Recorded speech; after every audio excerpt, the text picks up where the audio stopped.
Diary of an Awesome Friendly Kid. Riley Jefferson's Journal. Chapter 5. After me and Greg met, we had a few playdates at my house and a few playdates at his house.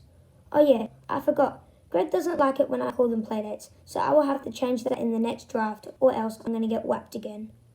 Anyway, me and Greg hang out a lot at each other's houses, but then one day he invited me to his house for a sleepover. I was pretty worried because I've never slept away from my home before. In fact, I wasn't even sleeping in my own bed yet because I was scared.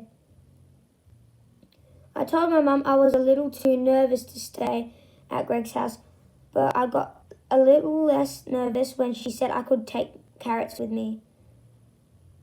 When I got to Greg's, we played in his room for a while, but at 9 o'clock, Mrs. Heffley said it was time to go to bed, and she said we had to sleep in the basement.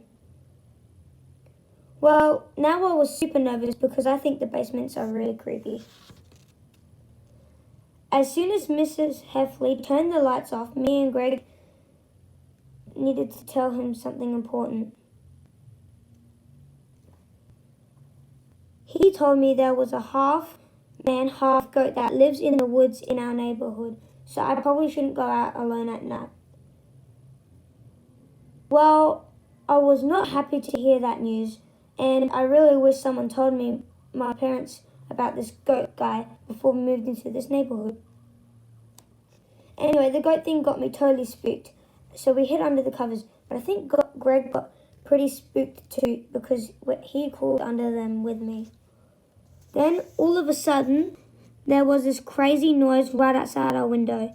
It sounded exactly like how a half-man, half-goat would sound. Howl, scrape, scrape.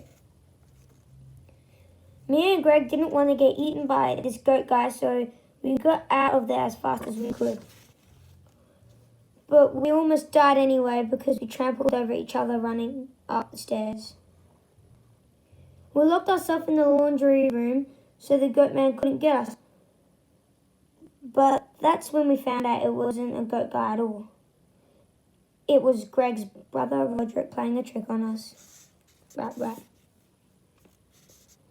Okay, this next part is embarrassing, but since it's a biography, I got to tell the whole truth.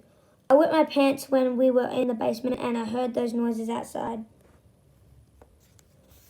Mrs. Heffley gave me an extra pair of Greg's underwear, but they were too small, so my dad had to come and get me and bring me home in the middle of the night. It was a long time before I was allowed to go to Greg's for another sleepover, but that's another story. And I'm not sure there's room for another one in this book.